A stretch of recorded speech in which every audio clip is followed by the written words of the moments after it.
his feet. Oh, wow!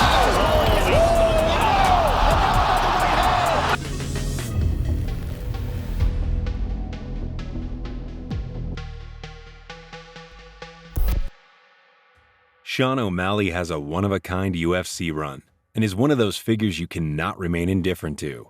Many people know him because of his online presence and unapologetic behavior.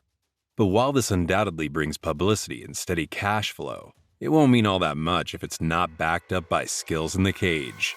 Almeida needs to close the distance. Oh! I cannot believe he's still standing. Oh! That front kick to the body is money. And he goes high. Oh, the beginning of the end. He's hurt. Yeah, he's hurt bad. O'Malley's so good now. Sean O'Malley loves to fight at a long distance, where he always enjoys the reach advantage and peppers opponents from both stances. The defensive method of choice for O'Malley is distance management, so you won't find him in the pocket very often.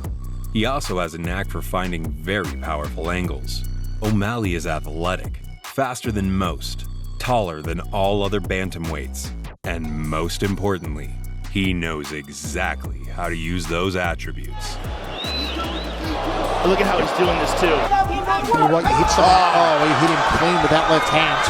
Now Musa's been dropped 3 times. That is good night, Irene. While he was in school, Sean knew regular education wasn't for him, and he shifted his focus on fighting, turning his full attention to fighting. Suga wanted to play football, but it's obvious, his physique is not ideal for the sport to say the least. Luckily for us as fight sports fans, he dug right into MMA. Once it became hard to combine study and training, Sean dropped out of school to pursue a career in fist slinging. And against all odds, things worked out perfectly for him. After a brief but explosive amateur career, O'Malley turned pro at age 18 in his home state of Montana. The skinny kid astonished audiences with his style. Despite his looks, Suga was vicious and gave the fans of intense championship fighting what they were looking for: intensity, action, and highlight knockouts. Even as sloppy as he was this early in his career, Suga's punches and kicks stung hard, and he was able to place them with deadly precision. During this time, fighter Tim Welch noticed the potential in the young kid and offered O'Malley to come down to Arizona and train at the MMA lab. Faithful to his dream, Sean picked up his bags and left home to sleep on Welch's couch in the hope of becoming a UFC fighter. Luckily for him, he didn't have to wait long. With a string of walk-off punch knockouts, head kick knockouts, and a wheel kick knockout to top off the pudding, O'Malley earned a spot on the inaugural Dana White Contender series. Even back then and there, Suga knew exactly what he brought and what the audience wanted: action and charisma, both of which he has in abundance.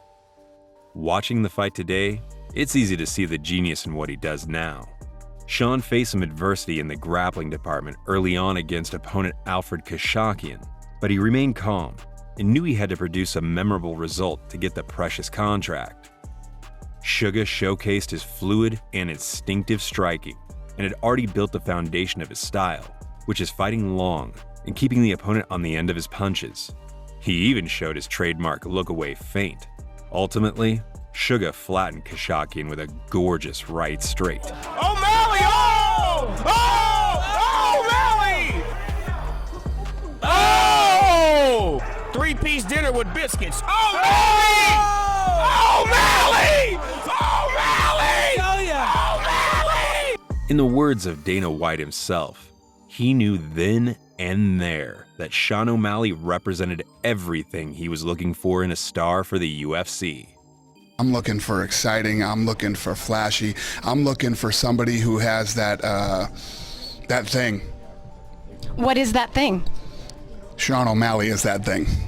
Thank you, appreciate it, thank you. Through your mind right now? I literally picture this. I know everyone says that, but I picture this. I picture me knocking this kid out. I just want to keep getting better, keep training. They'll give me who they give me. With such hype behind him, O'Malley's first fight was against a much more experienced fighter in Terrion Ware. From the start, Suga showed his vast striking arsenal. He moved in and out of range and opened up some beautiful angles with hop and switch steps, all of which proved too much for Ware. O'Malley at this point is under 30 seconds to go here in the first round. Curry and Ware's having trouble pressuring as he expected. He's not landing now. Oh, Another high big kick. head kick. But I would not advise you to fight in that close proximity. His fundamentals were going to be what carried him. Global back on the feet, spinning back fist landed by O'Malley.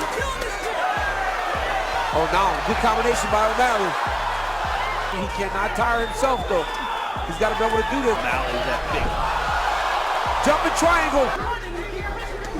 Spinning back kick. Curry and Ware is actually the one that's actually pressuring again, but he's not throwing enough to control the exchanges.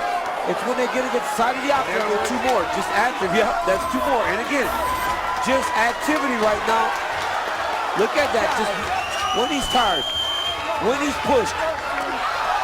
You want to see him, how tough. And then just lets him get right back up. And big body kick. Body and then to the head. They don't want to kick all around. Yeah, so far, this is O'Malley lands another elbow. 10 seconds to go in round 3. And he took him down again. O'Malley another takedown. And still undefeated, Suga, Sean O'Malley. Just 3 months later, O'Malley was already booked to fight on a pay-per-view card against Andre Sukumtad. Sean's strong jab was on full display from both stances, as was his creative kicking. Sukumtad was baffled by the speed and craft of Sean, who also used clever lead-hand fighting to enhance his jabbing. Look at that. Oh! He ate that kick. All angles as Sean O'Malley. Look at that right hand. Oh! Sukumtad back to his feet. Oh! Wow! Spinning attack from O'Malley. Wow. Completely on his back foot. He's been fighting on his heels the whole time, which is allowing O'Malley. Oh! Wow. Welcome to the show. Sukumtad is walking around in a daze. Pressure him. Go forward. Seamlessly. Splits the Sukumtad guard there. Oh. But in the third round, when the ending seemed all but settled, Sean injured his ankle on a kick and was forced to limp. But what followed was perhaps the lowest IQ move ever recorded in fighting history. Sukumtad took O'Malley down and patiently waited to hear that he lost the fight by a decision. If you're Sukumtad, Joe, you gotta let him go to try to make him stand. O'Malley back to his feet now. Can't put pressure on the right foot. Kicking it. No! And again, Sukumtad with a wayward shot. Sukumtad's corner screaming at him to back off. They are begging him to let him back to his feet. An appreciative Vegas crowd here as Andre Sukumtad and Sean O'Malley go the distance. Might have a broken leg or broken foot. Congratulations.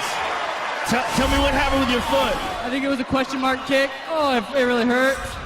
But nothing a little medicine can't fix after the fight, after my after party. I fucking love you, Joe Rogan. Well, I fucking love you too, buddy. Welcome to the Sugar Show, everybody!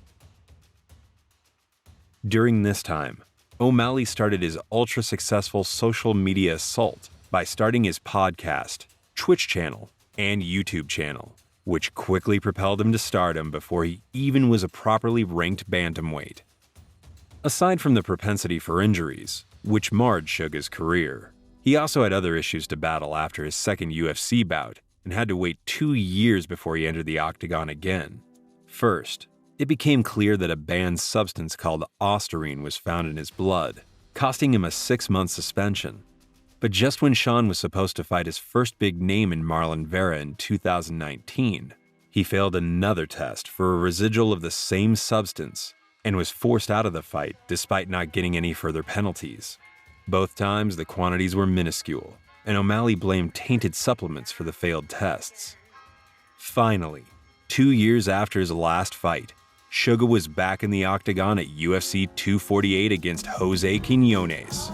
Some were wondering how he would perform after the lengthy layoff, but the answer came soon enough. He came out focused but loose, and made Quiñones look like he didn't belong in there at all, knocking him out within 2 minutes. Go art for art. Right. Oh! That right hand just threw him down. High kick. Oh, O'Malley goes high. short uppercut. Echo covers up. That's it. Sugar shot. Locked in color. Wow. It couldn't have gone any better for Sean O'Malley. And still undefeated, Sugar Sean O'Malley. Despite the Mexican being unranked, the performance was all Suga needed to continue building his reputation and brand through interviews and social media. He presented himself as a star before even entering the rankings. The Eddie Wineland fight only reinforced this perception of Sean. In the fight, Suga used many head feints and step-in feints to draw reactions to read and act on. The whole sequence between the two is a nice representation of how O'Malley uses all of his feinting tools, and how he expected Wineland to enter recklessly and meet him with a counter. The importance of feints cannot be overstated when we talk about Sean's striking style, which in combination with his speed, make people overreactive just for him to capitalize on. Right whenever he's going in and out, he does a fence. Oh my goodness. Oh my goodness, he slept him bad. Out of nowhere. Coming off of an uppercut fake to a right cross, which brutally flatlined the former WEC champion. After the win, O'Malley finally entered the rankings and was once again scheduled to fight Marlon Vera, who was expected to be his first real test in the big leagues. But just when Sean was starting to find his range and rhythm, Vera's calf kicks destroyed his right leg. Cheeto is not the fighter to pass up such an opportunity, and he pounced on Suga at the end of the round to soil his undefeated record and reputation. I don't know what happened. I really don't know. I think he blew his knee out. He rolled something, Sean. It was the Terrion Ware fight. That's the bad part about throwing those kicks. Your feet can break too. In between rounds, if O'Malley has anything to say about it. There's the right hand. He was looking for it there. Lands it. Could recover. Yeah, we'll hear up. He fell down. Oh! Huge elbow from Cheeto. Another one. Wow. Marlon Cheeto Vera stops the Sugar Show in round one. You might expect the defeated, brash, and outspoken fighter to lay low for a while or admit his mistakes. But in fact, O'Malley appeared the very next day, renounced the loss as an accident, and declared himself undefeated. If opinions on Sean were conflicting at the time, imagine what they became after this statement. I was pulling out, and I've watched it, the slow-mo, his big toe literally like pushed a button. My peroneal nerve pushed a button, and my foot just fell asleep. But before that, I was kicking him. I kicked him so hard he spun around. I was kicking his legs way harder than he was kicking mine. I was outstriking him. I don't think he punched me in the head once. I'll never accept that as a loss. As far as mentally thinking, I didn't get beat that night. After 6 months of recovery, O'Malley was back on another pay-per-view event. But instead of fighting someone ranked and proving the loss to Vera was a fluke, Sean went against Thomas Almeida, who was on a 3-fight losing skid. And as we've seen before, Suga really is leagues above this level of opposition, and the Almeida fight was a striking clinic. There was the whole package: head feints, changes of direction, and stance switches. He also made an extended use of the calf kick, which cost him the Vera fight. 3 minutes into the first round, Suga basically knocked out Almeida with a nasty head kick and a left hook follow-up, but was too quick to celebrate as the fight was not over. You really don't know what's coming. Almeida needs to close the distance. Oh! I cannot believe he's still standing. Oh! Fight continues. Almeida back up. Thomas Almeida is still there. Oh my goodness. I really wonder about his decision to walk away there. Right, Joe. Oh, Another head kick somehow. The second time Almeida crumbled to the canvas 2 rounds later was the last one. And this time, Suga finished the job with authority. You're right, John. That front kick up the middle. Left hand.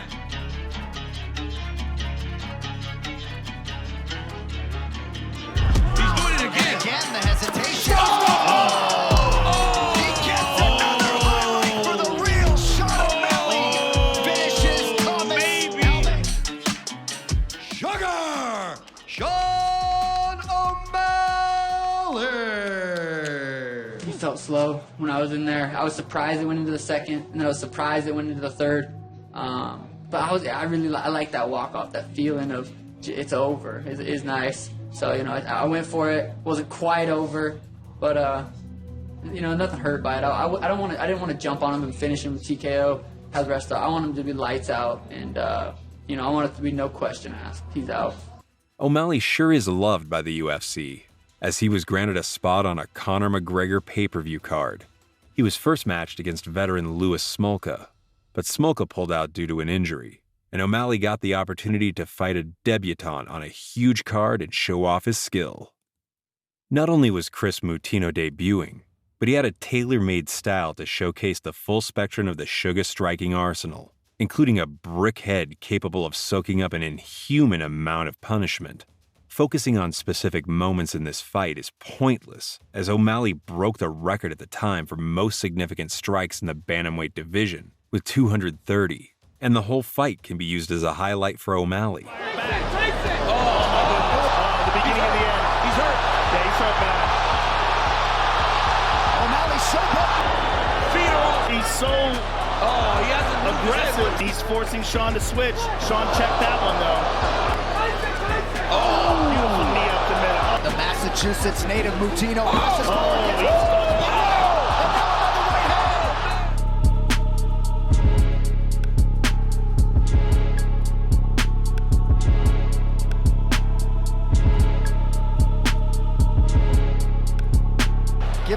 Giving the other corner the finger.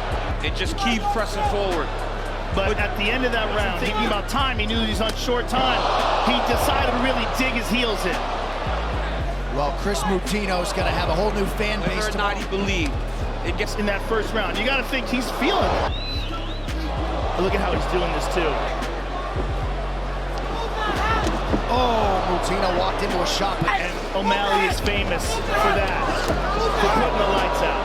Constant pressure. That's smart by O'Malley. I mean, the heart this kid has, I mean, moving back this much is exhausting. How Look about at that? Big, deep breath by O'Malley. Martial arts, because anything can happen. He's definitely making it interesting. Heart is courage, and it really needs to engage. It's just when you're supposed to win. Well, O'Malley's having a little bit of a hard time. Look at that. Just shakes his head. Right? This isn't a kid that wasn't on the UFC's radar. He was going to come for Contender series. Opportunity, now you know. Yeah, now you know. Yeah. The 3-round record, guys, for significant strikes, 238 by Nate Diaz. O'Malley trying to chase that down. Huge right. Beautiful, precise combinations. And Moutinho's not going anywhere. I mean, he can't. Oh, boy. Look at that. He's doing more money. This kid is an animal. More respect, Chris Moutinho. He might stop this fight. What is he doing? Less than 30 seconds. Declaring the winner by TKO Sugar, Sean O'Malley.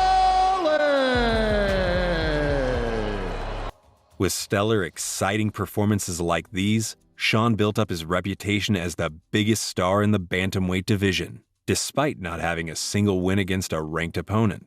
More than likely, this was his business plan all along, as he has shown he understands the game better than most from the first day he set foot in the UFC. And another one for the highlight reels capped off a super successful 2021 for O'Malley. This time he fought Raulian Paiva at UFC 269. Suga baffled Paiva with his usual elite footwork and feint game and landed some beautiful straight shots.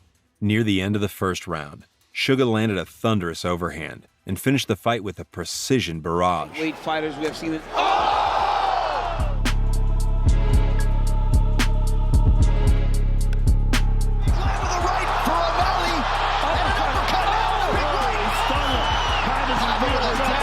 Shot, Joe.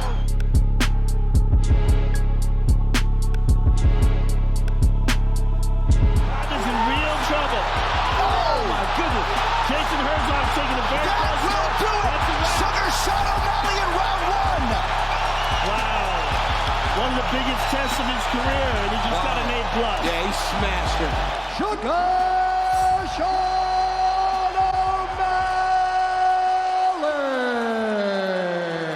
Riding on a streak of performance bonuses, Sean signed a new contract with the UFC, no doubt much more lucrative than his previous one, and finally started hunting for the top of the division. In July 2022, he fought his first ranked opponent, Pedro Munoz, but the result was a disappointing no contest due to an eye poke. Nevertheless, Suga moved to number 12 in the bantamweight rankings.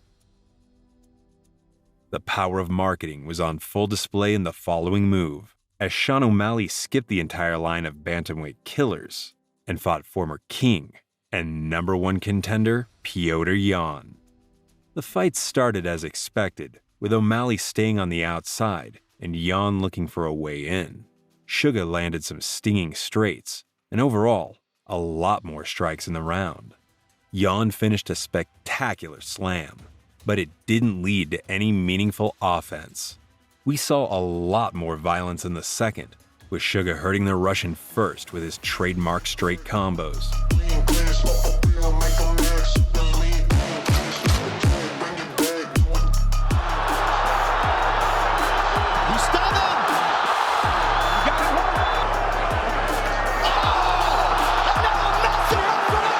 But Yan quickly made him pay with a bomb of a left, and then went into pitbull mode, harassing O'Malley for the rest of the round. That's a pretty good ground strike there with the right from Yan. To then get it back, so to speak. Oh, I love that trick. He did this against Aljamain Sterling many times. Ooh, solid body kick there. Deal with that body shot pretty well, all things considered. Oh, you actually got to the double there. 10 minutes in the books. The third again began with more caution, until a Suga knee opened up Yan's right eyebrow. Nice knee up the middle there from O'Malley. Left hand has been opened up. After some more strikers' delight, the former champion again resorted to wrestling and finished the round bloodied, busted up, but on top.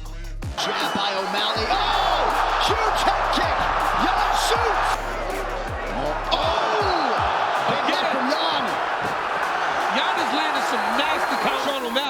Who is showing off a hell of a chin. That's big. Sean O'Malley, Petr Yan, go the distance. The controversial split decision fits right in with the rest of O'Malley's one-of-a-kind UFC run. But regardless of what you think of the decision, the fight clearly showed O'Malley belongs at the top of the division. What's going through your mind? How does this moment feel right now? It's crazy. Petr Yan obviously was the number 1 guy, arguably could have been considered the champ, depending on who you ask. And I think I went out there and just proved that, I belong in the top of the division. I've been doing this for a long time. That's what happens when you fight the number 1 guy in the world. I had to go somewhere I've never been before, mentally, physically. He pushed me to the very end, and I'm gonna heal up. Take a couple months, just enjoy this, and get back to work. But I'm excited to get back and just enjoy.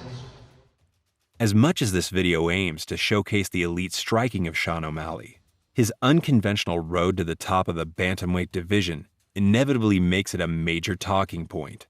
Sean built his name first, and then started fighting the big names. Boxers have been doing this for decades now. For some, this approach is blasphemy against the principles of martial arts. For others, it's just the natural evolution of a rapidly growing business and something we must embrace. Either way, no one can deny Suga Sean O'Malley has played the game flawlessly up to this point. And brushing this aside, he is a joy to watch for striking aficionados. His fluid and dynamic style, masterful feint game, expert use of distance, and natural speed and length make him a truly elite striker.